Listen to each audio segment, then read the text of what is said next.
Добар ден, добро дојдовте во училница.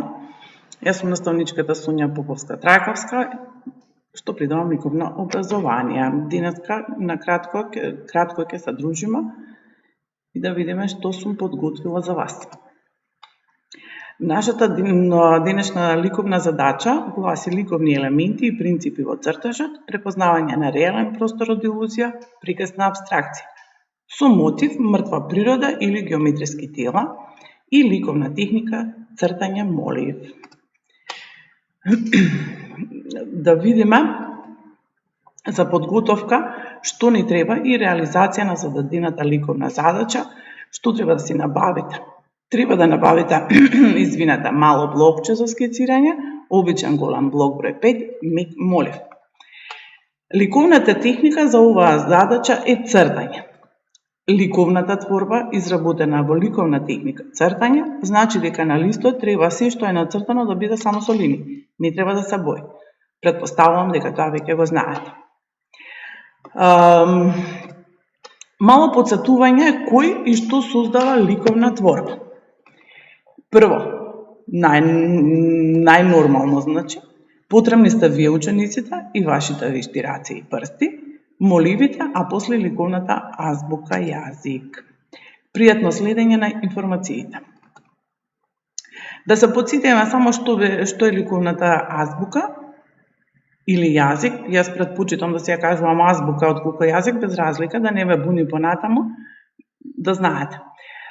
Ликовната азбука е всушност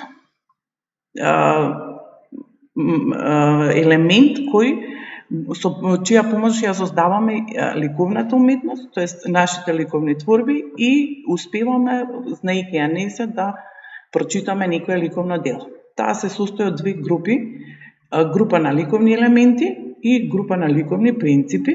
Во ликовните елементи се линија, тоа е основен ликовен елемент, боја, текстура, големина, простор, насока, тон, форма. Во групата на ликовни принципи се композиција, единство, градација, ритам, повторување, хармонија, контраст, пропорција, рамнотежа.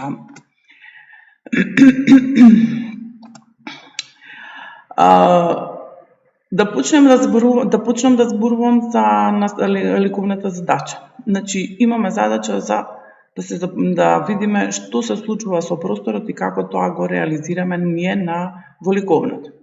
Знаете и самите дека разликуваме два вида на простор, реален простор, кој е просторот буквално се оно што е околу нас, но во ликовната уметност постои и илузија на простор, што представува, тоест илузија на простор е представување на реалниот тродимензионален простор на двудимензионална подлога, површина, сликарски и цртачки подлоги, листови и хартија, или цртаме на листови од блоковите, со различни постапки за поефикасно доловување на длабината, тоест третата димензија, со применување на ликовната азбука и јазик. Секој ликовен елемент и принцип има своја соодветна улога во начините на кои се постигнува илузијата на просторот. Понатаму, самите вие сте забележале кога цртате во слободно време, како цртате и колку различно цртате од она што го гледате во просторот околу вас. Па знаат и возрастните или луѓето околу вас да ви коментират како си го нацртал ова, што ти значи ова и така натаму. Ништо поразлично не постапувате, бидејќи кога не го имаме совладано материјалот или не сме научиле доволно од ликовната азбука, нормално е да постапиме така, тоест да се создаваме своја лична илузија на простор. Еве неколку примери сега ќе ви посочам кои се начините на кои што се создава реалниот простор во нашите ликовни творби. И да можеме да правиме разлика нормално и да разликуваме реален од илузија на простор. За посликовите ќе погледнеме ликовни дела на кои ќе видите како и на кој начин ја решавале оваа проблематика за представување на реалниот простор во древното минато пред нашата ера, за да не помислите дека не знаете да цртате вие или пак лошо цртате. Например, во египетското сликарство како што е првиот пример, погледнете фотографијата. Што кажува? Што гледате на нејзе?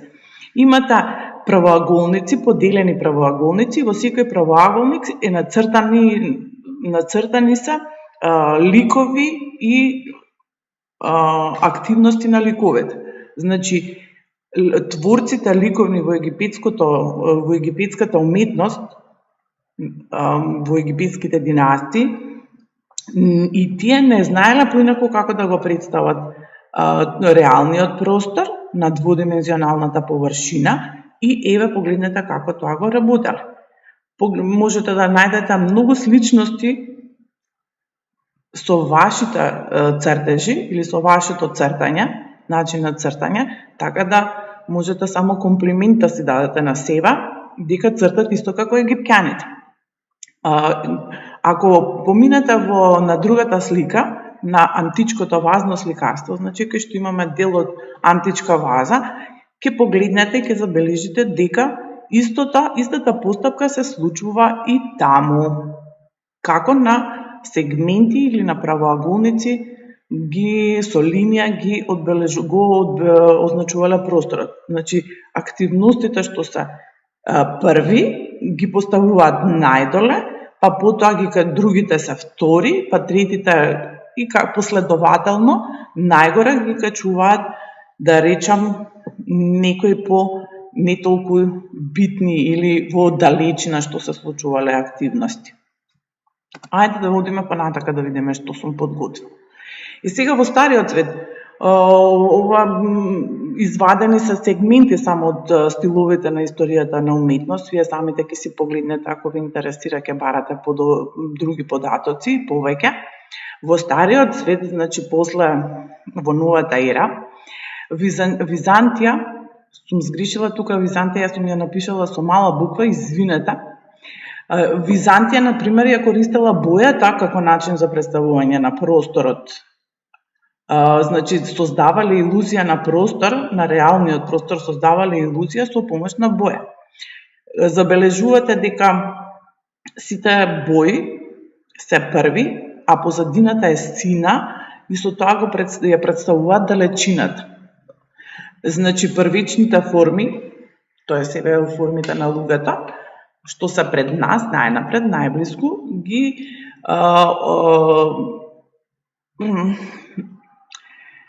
ги обојуваат со црвената боја, жолтата, зелената, а потоа следува на крајот, всушност следува сина, и тој начин, таа постапка на користење на топлите и на студените бои се нарекува и модулација.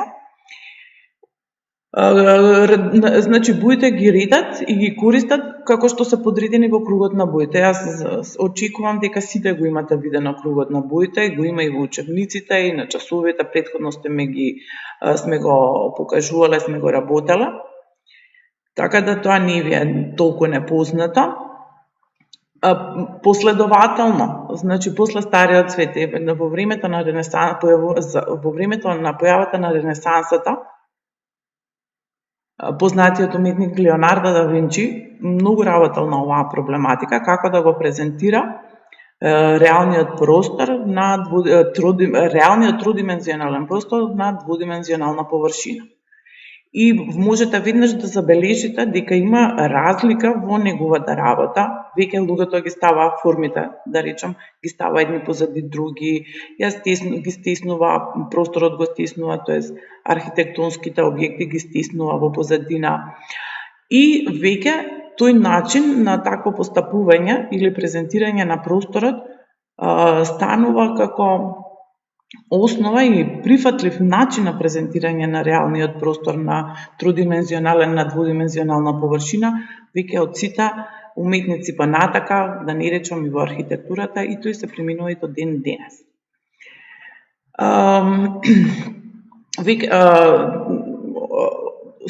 Самото тоа, потоа ќе наметни проблематика со повеќе видови на перспектива, значи станува збор за перспектива, ќе наметне проблематика со повеќе видови на перспективи, но за тоа ќе зборуваме во некои следни часови.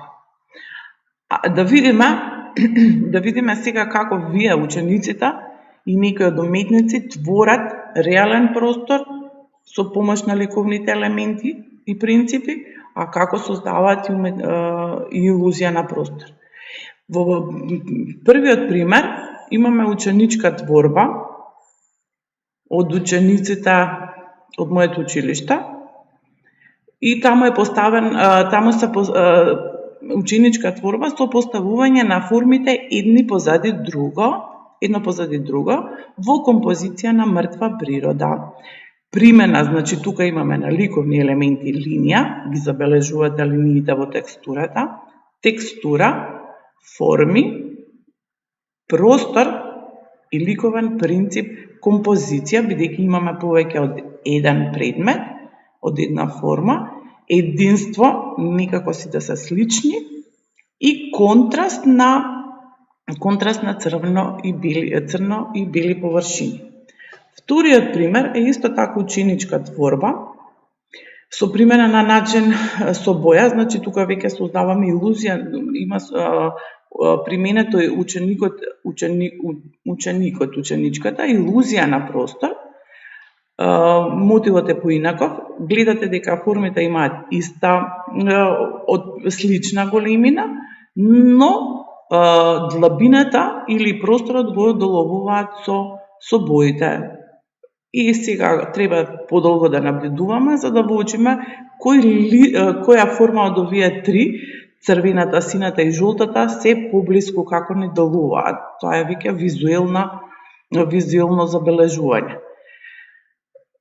Одуна правилото дека црвената делува дека е најблиску до нас, па жолтата и на крај во далечина никаде треба да ја доживуваме сината боја. Третиот и четвртиот пример се дела на сликарот Василий Кандински. Забележувате и самите како на истиот начин решава апстрактна композиција со примена на ликовните елементи бои, линија, форми, големина и ликовниот принцип контраст, композиција. А со нив создава илузија на простор. И сега комбинација на геометриски тела. Значи, блиску и ни сака да ни презентира простор за блиску и далеку. И треба подолго да се наблюдуваат за да се воочат, значи да се воочи влијанието на бојата, да се воочи која боја е поблиску, која е подалеку. Шестиот пример, компјутерска творба, се обидов нешто да направам поедноставно. Се надевам дека е пријатно за наблюдување. Значи, компјутерски творби се овие, ја ги работев, со геометриски форми и примена на тонски вредности, валери на хроматските бои за начин на представување илузија на простор. Во шестиот пример имаме илузија на простор. Гледате дека формите се ставени било каде, нема никаков ред, меѓутоа тоналитетот е различен. И сега, по некоја логика на нештата, сите предмети што се блиску до нас се најтемни, а како се далечуваат од нас се посветли и посветли. Без разлика што црниот круг е најгоре, нели споредбено со примерите како во египетското сликарство, црниот круг е најгоре, меѓутоа заради неговата јачина интензитет на црната, заради јачината интензитетот на црната боја, тој всушност кога наблюдуваме го доживуваме како дека ни е најблиску, а кругот под него со најсветол тон на сивата боја делува дека е некаде далеко од нас во длабочините, во далечините. Значи, можеме и со ликовниот елемент тон да поставиме или да доловиме илузија на простор, тоест длабочина, третата димензија. Сега во седмиот пример правилно е постапено. Значи, подредени се по ред тоновите на сивата боја. Забележувате, црниот круг се гледа цел, па потоа доаѓа по малку посветла сива, па уште посветла и на крај е најсветлата, најсветла е во примерот, најсветлиот круг и така доловуваме, представуваме, тоест реален простор. забележувате дека круговите се наредени едни позади други и што е многу битна компонента, хоризонталната линија на која што ги подредуваме формите во нашите творби, треба да бидат различни, да не бидат на иста хоризонтала. Веќе тука се наметнува и оној момент на перспектива, но тоа понатаму. Што сум подготвила следно? Седмиот пример ми е компјутерски пример на композиција од геометриски форми и начин со примена на ликовниот елемент големина и форма. Значи, и големината и формата се ликовни елементи. Забележувате дека секој ликовен елемент посебно има свое правило како се постапува со него за да доловиме илузија или да доловиме реален простор и дека тоа се разликува. Во примерот на илузија на простор забележувате дека формите се различна големина, меѓутоа се подредени, не се никако подредени, измешани се. Како што знам да искоментирам на часовите со учениците пред вас, како сте го нацртале тоа што сте го нацртале, како да лепти во воздухот, значи нема никаква поставеност, да кажеме, во некој простор, вака лепти не знаеме каде сте, пример да кажем. И забележувате во следниот пример, каде што има презентирано е реален простор, како кај круговите, забележувате дека овие геометриски форми се подредени едни позади други, но разликата со претходните кругови, овде имаме игра на големина. Забележувате дека тој што е најблиску до нас е најголем, се гледа целиот, сите следни форми се намалуваат и се позади првијата форма и забележува, се воочува тој реален простор како се наредени и подредени, се оддалечуваат од нас, се намалуваат и така. Да видиме што сум подготвила на следниот слайд. Да заклучиме, се ближиме кон крајот на моето презентирање, значи да заклучиме што кажав и што треба да запомниме. Пред се треба да ја научите и да ја знаете ликовната азбука и нејзините ликовни елементи и ликовните принципи. Без ова да го совладате, не можете да одите понатака во однос на препознавање, читање на ликовни дела, па дури ни вашите сопствени што ги создавате. За да ликовната азбука или ликовниот јазик, нели како што беше напишано на почетокот, ви е исто како во прво одделение кога ја учите азбуката, тоест буквите, за да можете да пишувате, или ги учите бројките, за да можете да решавате задачи по математика. Во ликовното ви е ова исто толку битно како и буквите и бројките. Тоа го работевме го имате на слайд 5. Значи, потоа да научиме и да препознаваме разлика помеѓу реален и илузија на простор. Зошто велам да препознаваме и да научиме? Јас сум сигурна дека сите вие во вашите домови имате под зидовите закачени слики или пак графики, можеби имате и скулптури. И од искуство, од оние моменти кога ќе прашам, а што има на сликата или што има на графиката, не знам, некои шарки. Ако се вратите кај Кандински, како што рековме за абстракцијата, не се тоа шарки. Значи, ако ја знаеме, ако ја научите ликовната азбука, ако научите што се ликовните елементи прават и ликовните принципи, тогаш ќе можете да прочитате и да воучите разлика помеѓу тоа што е на сликите или на графиките. Значи, мораме да научиме ликовна азбука прво, а потоа, откако ќе научиме ликовната азбука, ќе можеме многу полесно да препознаваме и да правиме разлика во конкретната задача помеѓу реален и илузија на простор. на слайд 6, тоа ќе си го прочитате, и начин на представување на реален простор и правила на применување на ликовната азбука и незините ликовни елементи и принципи. Ева ќе ви повторам уште еднаш. Значи, сите ликовни принципи, елементи имаат важна улога во задача. И во сите ликовни творби, комплетно во уметноста лик. Начини и правила. Значи, линија. Ако цртате само линија и ако сакате да доловите простор, значи најнапред ги цртате широки линиите, темни. А како се оддалечува линијата, се стиснува и бледе. Тоа ви е исто како кога се возите во автомобил и ја гледате улицата пред вас, каде што се движи автомобилот. Така? И што ви се случува? Таму каде што е автомобилот, улицата ја гледате широка. Како ја гледате во далечина, улицата се стиснува и си коментари од учениците, јас кога бев помал, мислев дека нема да може автомобилот да помине низ таа улица. Или канделабрите, уличните светелки исто се намалуваат во далечина, а всушност сите се со иста висина. Боја, секогаш сите фигури, форми, тоа што ги цртаме во нашите ликовни творби. Прво, постапуваме со топли бои, ако сакаме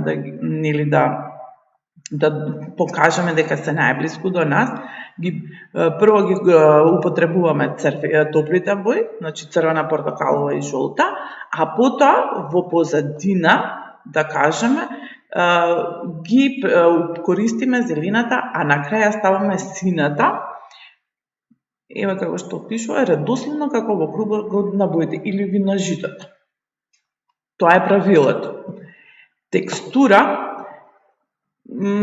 исто како и сите други ликовни елементи, значи формите што ги имаме нацртано, најнапред треба да имаат најгуста текстура, а потоа текстурата да биде поретка и поретка на формите што се оддалечуваат.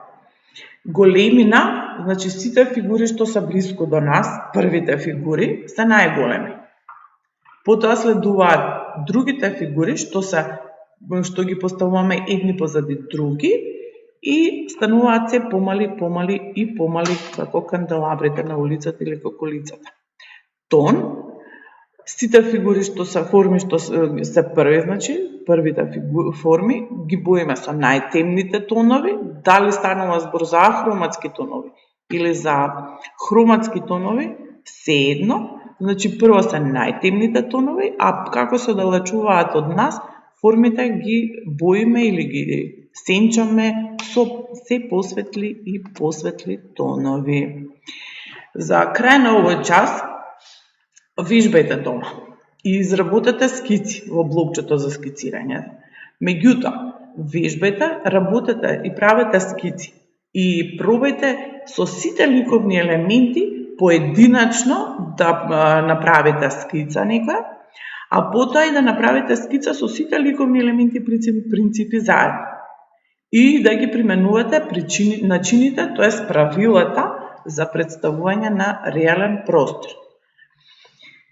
А како ликовна творба, изработена конкретно по даденава ликовна задача, изработете цртеж во кој ќе ги примените само ликовните елементи линија, форма, големина, текстура, простор и ликовните принципи, композиција, единство и хармонија. Овде ви се дадени ликовни, користена литература и линкови. На крај ви благодарам на вниманието и ви посакувам пријатно творење.